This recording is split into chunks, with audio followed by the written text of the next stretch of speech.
Marketing Square. Bienvenue sur Marketing Square, le rendez-vous du gros marketing. Le gros, c'est un marketing qui sort des clous, qui se réinvente, qui se renouvelle. C'est aussi un mindset qui repose sur l'envie de se dépasser, de se détacher de ses opinions une bonne fois pour toutes et d'apprendre en continu. Si tu te reconnais dans cette description, que tu sois débutant ou expert, abonne-toi. Ce podcast va devenir ton meilleur allié. Ce podcast est rendu possible par Richmaker, la plateforme que j'ai lancée pour permettre enfin aux marques de monter des partenariats qui fonctionnent. Identifier un partenaire stratégique, faire le plein d'idées de partenariats et surtout performer ensemble et collectivement. Si cette vision vous parle, rendez-vous sur richmaker.com et bon épisode. Bonjour à tous et bienvenue dans ce nouvel épisode de Marketing Square. Aujourd'hui, on va parler live shopping. Je ne sais pas si vous connaissez le live shopping, mais je pense que c'est un nouveau terrain d'opportunités et de jeu pour les marques B2B ou B2C. On va tenter de définir tout ça avec mon invité du jour, Antoine Leborgne. Salut Antoine, comment ça va ? Salut, très bien, enchanté. Le live shopping, ça nous vient un petit peu d'Asie. On a tous en tête ces marques qui font fureur, qui vendent énormément via ces expériences outre-Atlantique. Finalement, nous, en France, la réputation du live shopping, c'est que c'est ce truc qui passe à la télé en heure creuse, devant lesquels on a vu nos grands-parents s'endormir ou alors qu'on regarde quand il n'y a rien d'autre et qu'on a des insomnies. Alors du coup, est-ce que tu peux nous définir, toi, aujourd'hui, c'est quoi ta définition du live shopping ? Alors le live shopping, c'est une expérience d'achat nouvelle et communautaire. Concrètement, une marque va donner un rendez-vous à son audience pour tourner une vidéo en direct dans laquelle elle va présenter des produits. Les internautes, à la différence du téléachat dont on met souvent en comparaison avec le live shopping, là, les internautes peuvent acheter super facilement, peuvent interagir, commenter, poser des questions en direct à travers un chat. Ces lives sont animés par des influenceurs ou des experts, que ce soit des experts internes à l'entreprise, comme des chefs de produits, ou des experts extérieurs. Comme tu l'as dit, c'est un concept qui vient de Chine.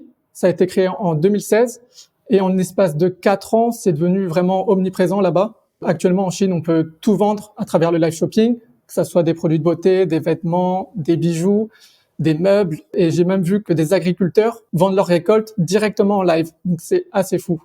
En France, on n'en est pas encore là, mais ça se démocratise petit à petit. Je dirais que c'est pour à peu près tout type d'activité, puisque c'est juste une nouvelle manière de vendre. La seule condition, c'est d'avoir déjà une communauté importante pour qu'elle vienne se connecter le jour J lors du live. Du coup, B2B ou B2C, je pense qu'aujourd'hui, c'est réservé au B2C.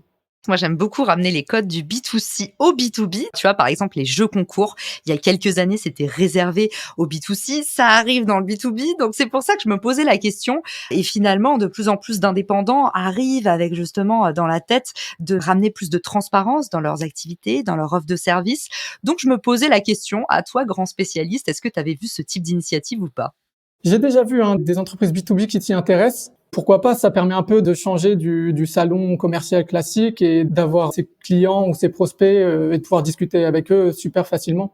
Quand j'étais aux États-Unis, je travaillais pour une marque de bijoux et le format qui marchait le mieux, pour moi, ça s'apparente à du live shopping, c'était les unboxings. Donc, on vendait une box de bijoux et en fait, le format sur lequel on avait le plus de conversions, c'était une influenceuse qui déballe sa box parce qu'il y a les conditions du réel, justement. Au final, nous, on a envie de se projeter et finalement, se projeter, c'est un peu ta voisine de palier qui reçoit la box. Peut-être que à l'intérieur, c'est en vrac, mais en fait, on se dit, c'est vraiment ce qu'on va avoir. C'est un peu, tu vois, chez McDonald's, on voit la belle image dans le menu, mais on regarde dans l'assiette du voisin pour voir à quoi ça ressemble en vrai. Moi, je crois beaucoup à ce format, en fait, où tu as, par exemple, la fondatrice ou une influenceuse, la fondatrice qui prend toutes les questions en live ou l'influenceuse, finalement, qui déploie son usage du produit dans les conditions du réel où on peut voir vraiment si c'est facile à utiliser, si c'est aussi bien présenté que c'est vendu, ce genre de choses.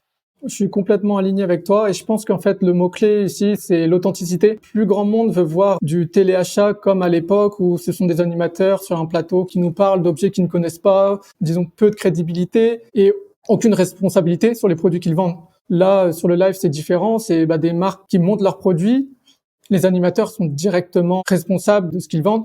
Ça apporte aussi une touche d'humain qu'on n'a plus actuellement sur les sites e-commerce. Aujourd'hui, quand on veut acheter un produit, on a une photo, une description et c'est tout. Demain, avec le live shopping, on pourra parler au créateur de ce produit-là, qui nous explique pourquoi il a utilisé tel matériau, pourquoi ils ont pensé à faire ce produit-là, où est-ce qu'ils ont été le produire. Toutes ces questions-là qui sont super intéressantes et en ce qui me concerne, je trouverais ça vachement plus excitant de découvrir des produits comme ça que sur juste une fiche produit classique. Et là où c'est challengé, c'est que les bénéfices sont plutôt apparents, mais derrière, quels sont les vrais résultats? Dis-nous Antoine, sans bullshit. Dans quel cas ça marche, dans quel cas ça marche pas? C'est quoi les moyennes? Le live shopping, c'est comme toute autre stratégie, c'est sur du long terme qu'il faut envisager ça, pour plusieurs raisons. Le but est de créer un rendez-vous avec son audience pour que les gens s'habituent à vos lives, apprécient, reviennent et que d'autres personnes viennent et ainsi de suite. Ça crée une communauté qui vient de plus en plus souvent à vos lives. Deuxièmement, ça permet surtout d'itérer les formats, déterminer ce qui plaît à votre audience. Par exemple, une marque de produits cosmétiques, elle pourrait faire en semaine A un live sur une routine skincare et la semaine B, un live pédagogique, comment prendre soin de sa peau en hiver, etc., jusqu'à ce qu'elle puisse trouver le format qui plaît à son audience et savoir ce qui leur plaît. Ça, c'est validé, en fait, qu'il faut vraiment créer un rendez-vous. Et quand tu commences à faire un live, le temps de créer un rendez-vous, c'est un peu comme le premier épisode d'un podcast. Je peux vous dire que faut pas attendre des résultats magiques. Ce qui fait vraiment, en fait, la création de communauté, c'est vraiment la récurrence et la vélocité avec laquelle vous allez créer votre contenu. Et j'ai oublié de préciser aussi que beaucoup de marques se mettent au live shopping ou live commerce pour vendre parce qu'on annonce des taux de conversion qui sont assez importants, ce qui est vrai. Et du coup, les marques viennent souvent avec cette mentalité-là de faut que je vende mes produits, ce qui est absolument pas la mentalité à avoir. Et ça donne ni envie d'acheter, ni envie de rester, ni envie de se connecter au prochain live. Il faut vraiment en fait apporter une plus-value aux spectateurs, faire en sorte que le live vaille vraiment le coup d'être visionné. Davantage se servir de cet outil comme un outil pour soit inspirer, soit conseiller, soit divertir son audience, mais pas juste pour vendre. Ouais, c'est marrant parce que pour le coup, inspirer, divertir ou émouvoir, c'est un peu ce que j'appelle le triangle d'or en conférence de la création de contenu. C'est-à-dire si votre contenu ne remplit pas à minima un de ces 3 critères, c'est que ça vaut pas le coup. C'est pas un contenu utile, donc vous allez avoir du mal à créer de l'engagement. Justement, une fois qu'on a un petit peu défini la bonne ligne éditoriale, donc faut créer une routine, varier les sujets, essayer de voir en faisant du testing là où vous pouvez vraiment apporter de la valeur, puis prendre son mal en patience parce que vous êtes en train de créer un rendez-vous et du coup, faut prévoir, je pense, une dizaine de lives pour réussir à fidéliser une audience. C'est important aussi, tu nous l'as dit, de bien l'incarner, essayer de mettre peut-être la même personne ou en tout cas des visages qui soient un peu reconnaissables. Il faut que vous créiez un repère. Alors du coup, une fois qu'on a la liste de bonnes pratiques en tête, aujourd'hui, entre organiser un live shopping sur les plateformes sociales versus sur un site internet, quels sont les avantages et les inconvénients? Quand on pense live shopping, on pense assez naturellement à Instagram, alors que pour le moment, c'est pas vraiment d'actualité. Ils ont une fonctionnalité de live shopping, mais qui est loin d'être optimale. En fait, concrètement, on peut taguer des produits lorsqu'on est en live, mais il leur manque le paiement intégré. Ce qui fait que l'expérience d'achat est assez chaotique parce que si un produit nous intéresse, on clique dessus, on sort du live, on va sur la boutique Instagram, on doit le recliquer, aller sur le site. Donc, concrètement, il y a plein de clics, il y a plein de pages. C'est assez chaotique. Cependant, ils sont en train d'essayer le panier intégré et ils font des tests aux États-Unis. Pour l'instant, voilà, ils le testent sur une 50aine de marques. On ne sait pas trop comment ça avance, mais ils font des tests. Aujourd'hui, le live shopping se fait surtout et quasiment uniquement à travers des solutions qui permettent de diffuser directement depuis son site web. Un principal inconvénient, c'est qu'il faut faire un effort supplémentaire pour attirer du monde sur son site, mais ça apporte aussi des avantages. En ayant le live diffusé depuis son site, on reste maître de ses données, on sait qui a acheté, qui a ajouté au panier, qui est venu, alors que sur une plateforme sociale comme Instagram, on n'y a pas forcément accès. L'engagement est aussi en général un peu plus important parce que les gens ont fait l'effort de venir sur le site et il y a moins de distractions. En général, on observe qu'ils restent plus longtemps. Un autre ingrédient qui peut être très intéressant pour les marques, c'est qu'on peut créer de l'exclusivité. Une marque qui, par exemple, veut récompenser ses plus fidèles clients peut faire un live spécialement pour eux en leur présentant la nouvelle collection et c'est une manière un peu de chouchouter les clients de façon originale. Ok, donc maintenant qu'on a compris que c'était mieux d'utiliser son propre site pour organiser son live shopping, par quels outils est-ce qu'on peut passer? Par exemple, j'ai vu que Shopify proposait maintenant d'intégrer en natif à des sites e-commerce qui utilisent sa solution le live shopping. Tu représentes aussi Belle Époque qui permet de le faire. Selon les profils, aujourd'hui, quels sont les meilleurs outils pour créer un live shopping? En fait, concrètement, ce dont tu parles avec Shopify, c'est des entreprises comme la mienne qui proposent des plugins sur Shopify. Et donc, ça existe sur Shopify, sur Magento, sur Salesforce, sur à peu près tous les CMS qui existent. En soi, c'est les mêmes solutions. C'est juste que certaines poussent leurs solutions sur certaines plateformes, ce qui facilite un peu le travail. Aujourd'hui, du coup, c'est quoi les principales plateformes que tu recommandes? La plateforme la plus connue, la plus importante s'appelle Bambuser. C'est une plateforme suédoise qui travaille beaucoup avec des clients premium, on va dire, donc des marques de luxe. Ils ont travaillé avec LVMH, Dior et compagnie. Derrière, il y a une autre compagnie qui est québécoise qui s'appelle Lifescale, qui est assez intéressante aussi, notamment parce qu'ils permettent de faire un paiement intégré. Donc en fait, c'est eux qui gèrent les paiements et c'est du coup tout est super fluide. Après, il y a nous, il y a Belle Époque Pro. Nous, notre particularité, c'est notamment en fait de pouvoir tout tourner avec un smartphone. Et c'est une des particularités comparées à nos concurrents français. Donc, on a par exemple Cast, Applause. Toutes ces marques-là sont bien. C'est vraiment pour faire des lives très qualitatifs, qui demandent des caméras, une équipe, une régie publicitaire, un studio. Nous, c'est quali aussi, mais c'est différent. Bien sûr, ouais, c'est en mobilité et du coup, c'est plus souple et c'est top du coup pour se lancer. Alors justement, en termes de budget, est-ce que c'est accessible à toutes les bourses? Est-ce que c'est un investissement? Est-ce qu'il y a un engagement ou pas? Comment ça fonctionne? Encore une fois, ça dépend de la plateforme à qui vous allez travailler. Toutes les plateformes qui imposent du coup un studio et des régies et des caméras professionnelles, du coup, ça augmente le tarif forcément. Derrière, autrement, si c'est filmé par smartphone, il vous faut juste une lumière. Un micro à la limite, c'est quand même mieux, mais c'est pas indispensable. Une lumière, un smartphone et c'est parti, vous pouvez tourner votre live. Pour ceux qui se disent, OK, je me lance, je fais mon premier live shopping, est-ce que tu peux nous donner un peu la trame magique? Comment ça s'organise? Il y a combien de personnes? Comment c'est structuré? Est-ce que c'est comme un podcast? Il y a l'introduction, présentation des intervenants? Est-ce que c'est un produit après l'autre? Est-ce que tous les produits sont là direct? C'est quoi la formule magique? En début de live, nous, on recommande de prendre 5 minutes pour que l'animateur puisse se présenter, parler du thème du live parce que chaque live a un thème particulier, présenter aussi le concept du live shopping puisque c'est pas connu forcément de tous et donc expliquer comment acheter, comment interagir, comment poser des questions. Il faut prendre les 5 premières minutes pour expliquer tout ça.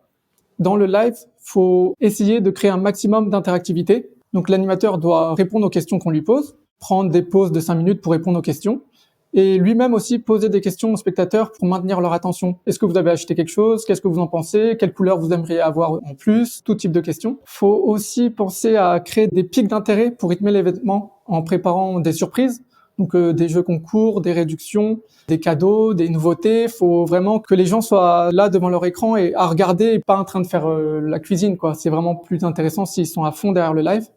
Bien sûr, si possible, essayer les produits durant le live parce que c'est quand même ça l'intérêt de montrer les produits en live. Pour aider à convertir derrière, ce qui est intéressant, c'est de faire du cross-sell. Avec ce format-là, on peut présenter de manière assez naturelle différents produits et accessoires qui complètent le produit principal, donc ce qu'on appelle cross-sell. En général, lors des lives, on propose des offres commerciales disponibles uniquement lors du live, ce qui permet d'un peu pousser les gens à acheter durant le live. OK, hyper clair. Donc du coup, forcément, on commence par présenter à la fois la marque, la personne qui intervient, le concept. Ensuite, il faut que ce soit un format super participatif, donc soyez très clair sur la façon dont ça va s'articuler. Là, ce que nous dit Antoine, c'est que c'est important d'aérer avec des temps questions-réponses. Donc peut-être que vous allez dire, dans un premier temps, je vais vous montrer ce produit. Ensuite, on prendra 5 minutes pour répondre à vos questions. Donc participez en temps réel dans le chat. En deuxième partie, on aura une surprise avec un invité mystère. Et puis, de nouveau, un petit temps pour les questions-réponses. Et puis, la troisième partie, et là, vous présentez un peu l'offre, un peu waouh peut-être, ou le truc que tout le monde attend, vous le gardez pour la fin. Comme ça vous permet de capitaliser sur le watch time et de les garder à fond. Ce que tu nous as dit aussi, c'est de pas hésiter à mettre en avant d'autres marques qui vont peut-être soit mettre le feu dans le chat, soit vous repartager derrière, soit participer à l'événement. Ça peut être vos invités mystères, par exemple. Et la dernière astuce, du coup, c'est le sentiment d'urgence. Allez-y, c'est une offre qui est disponible que le temps du live. Et du coup, si vous achetez demain, ce sera 30% plus cher. Donc, c'est dès maintenant. De toute façon, on est satisfait ou remboursé ou quoi que ce soit. Mais en tout cas, rassurez et en même temps, créez la petite exclusivité seulement pour les gens qui ont vu le live. 2 questions. La première, quel est le format idéal? C'est-à-dire, est-ce qu'on est sur du 45 minutes? Est-ce qu'on est sur 1h30? Est-ce que c'est 20 minutes? Et deuxième question, du coup, est-ce que tu fais un replay? Question un peu bête, certes, certes, mais est-ce qu'on capitalise sur l'après ou pas? C'est toujours plus intéressant de faire 4 lives de 30 minutes que 2 lives de 1 heure. 20 minutes, c'est peut-être un peu court. Je dirais 30 minutes pour avoir le temps que les gens se connectent et avoir le temps d'un peu présenter tous les produits. Pour la deuxième question, le replay, c'est capital. On ne le sait pas, mais la majorité des ventes se fait durant le replay. On observe 2 fois plus de visiteurs et aussi 2 fois plus de ventes au replay que pendant le live. C'est pour ça qu'en fait, il est super important de continuer de promouvoir le replay régulièrement, que ça soit sur Instagram en faisant des posts, des stories, ou même nous, on recommande de faire des stories à la une sur Instagram, comme ça qui sont toujours affichés sur votre profil. Les gens qui sont intéressés pourront venir voir votre replay. C'est encore plus intéressant si vous faites du contenu evergreen, donc du contenu qui peut être visionné tout au long de l'année. Par exemple, tout à l'heure, je parlais de routine skincare. Ça, typiquement, qu'on soit en janvier ou en mai, on peut le regarder et ça peut être intéressant. Et donc, du coup, ça peut être un replay qui peut vous faire des ventes. Trop bien. Et c'est noté pour les petits conseils pépites que tu nous donnes comme ça, l'air de rien. J'adore. Et du coup, on continue sur les questions pratico-pratiques si on se lance demain. C'est quoi les meilleures heures pour organiser un live shopping? Est-ce qu'on reste sur le créneau des ultra lève-tôt, entre 4h et 6h du matin? Est-ce que ça marche bien sur les pauses déjeuner? Est-ce que c'est plutôt en sortie de travail? Et qu'est-ce que tu observes? Et ben en fait, ça dépend vraiment des marques. Ça dépend de l'audience des marques. Faut regarder son site déjà, à quelle heure il y a le plus de monde. Encore une fois, faut itérer, faut faire plusieurs heures pour voir qu'est-ce qui fonctionne le plus. On regarde en fonction du taux d'affluence sur les réseaux sociaux ou sur son site et derrière, on itère. On peut essayer à midi, on peut essayer après à 16h, à 18h, à 20h. Tout simplement, en fait, on demande à son audience. On va faire un live, vous préférez qu'on le fasse à quelle heure? Comme ça, on a une réponse assez directe et c'est plus simple comme ça. Et justement, parce que tu es sur un podcast de grosse marketing et qu'on est beaucoup dans ces thèmes de communauté, de grandir en organique, en limitant l'investissement payant, tous ceux qui écoutent le podcast, ils connaissent l'importance de la preuve sociale quand tu es recommandé. Est-ce que c'est un bon hack aussi de, pourquoi pas, inviter les meilleurs clients, les gens qui ont posté les reviews pour venir parler, venir participer au live? Là, comme ça, d'entrée de jeu, je me dis, c'est toujours les clients qui ont le plus de pouvoir. Influenceurs ou pas, est-ce que tu observes ça dans le live shopping? Ça se fait? Est-ce que c'est malin ou au contraire, ça peut être moyen? Qu'est-ce que t'en penses? À ma connaissance, ça s'est jamais fait. Moi, je pense que ce serait une superbe idée aussi. Je suis complètement d'accord. Concernant les influenceurs, l'avantage, c'est que ça permet de fusionner les audiences et donc d'avoir plus de monde le jour J. Des études ont été menées et on observe que les gens préfèrent quand même que ça soit un expert de la boutique parce qu'on leur fait plus confiance en général. Je pense qu'encore une fois, faut itérer, faut essayer, faut voir ce qui fonctionne le plus en fonction de son audience. Employés, fondateurs, pourquoi pas, influenceurs, et puis pourquoi pas vos clients. Alors Antoine nous dit ça s'est jamais fait, mais vous savez que ça nous fait pas peur. À nous qui écoutons le podcast, quand ça s'est jamais fait, c'est peut-être qu'il y a une opportunité, à condition bien sûr de bien préparer les personnes qui arrivent. Donc prenez pas n'importe quel client. Peut-être que vous pouvez faire un petit concours pour avoir vos ambassadeurs. Peut-être qu'il y a déjà les meilleurs clients. Donc vous les entraînez un peu. Faut bien qu'ils comprennent le format. Il faut garantir l'authenticité. Donc si vous faites venir un de vos meilleurs clients pour réciter un pitch tout prêt, autant vous dire que c'est un pavé dans la mare. Mais ce qui est intéressant, c'est de lui donner un cadre, mais tout en lui permettant de prendre des questions en direct. Donc ça garantit un peu l'authenticité, parce que sinon, si c'est pour mettre un homme sandwich dans votre live, ça risque de faire justement vachement commercial et beaucoup moins discours de vérité. Et du coup, la bonne fréquence, Antoine, tu nous disais tout à l'heure, faut faire vivre le replay. C'est quoi la bonne fréquence? Est-ce que là aussi on teste, ou est-ce que tu observes des fréquences pas mal, du genre au moins une fois par mois pour pouvoir ancrer le rendez-vous? Est-ce que tu dirais peut-être une fois par semaine? Qu'est-ce que tu en penses? Il y a une marque de cosmétiques allemande, j'ai plus le nom, mais qui le fait tous les jours, quoi, qui en fait même plusieurs fois par jour. Ça, c'est fou. Une fois que l'audience aime et le demande, on peut le pousser et le faire tout le temps. Pour une marque classique, commencer par une fois par mois. Derrière, peut-être le faire 2 fois par mois et au fur et à mesure, un peu accélérer le tempo. En tout cas, partout où il y a des nouveaux formats, partout où il y a des choses qui sont encore trop peu explorées, un peu inhabituelles, il y a des opportunités. Est-ce que ça va se déployer? Est-ce que les Français vont être réceptifs à ça? Moi, je suis persuadée que oui. Alors, j'étais ravie que tu viennes en discuter avec moi, Antoine, d'autant plus que c'est ton premier podcast. Donc, j'espère que les auditeurs vont t'envoyer plein d'amour. Et en tout cas, tu t'es très, très bien débrouillé. Je vous mettrai dans les ressources de l'épisode le lien du post où vous pourrez poser vos questions sur LinkedIn. Comme ça, Antoine et moi, on vous répondra. Et puis, si vous vous êtes déjà lancé dans le live shopping, c'est l'occasion de venir un petit peu promouvoir ce que vous faites et nous apporter vos retours sur l'expérience. Antoine, du coup, où est-ce qu'on peut te retrouver, te poser des questions? J'imagine que tu vas nous dire LinkedIn, mais c'est quoi le moyen le plus simple pour te joindre? Tu peux même donner ton adresse postale ou ton 06. Ouais, le plus simple, ça va être LinkedIn, clairement. Donc Antoine Le Borgne en 2 mots. et ça va être là où je vais pouvoir vous répondre le plus rapidement possible. Trop bien. Et en tout cas, Antoine est fort sympathique. C'est sur LinkedIn qu'on s'est rencontrés par hasard et j'ai beaucoup aimé ton enthousiasme. C'était un bonheur de te recevoir. Merci à tous pour votre écoute et je vous dis à très vite dans le podcast. Ciao! Si cet épisode te plaît, tu peux le partager en me taguant ou lui laisser 5 étoiles sur Apple Podcast. Marketing Square.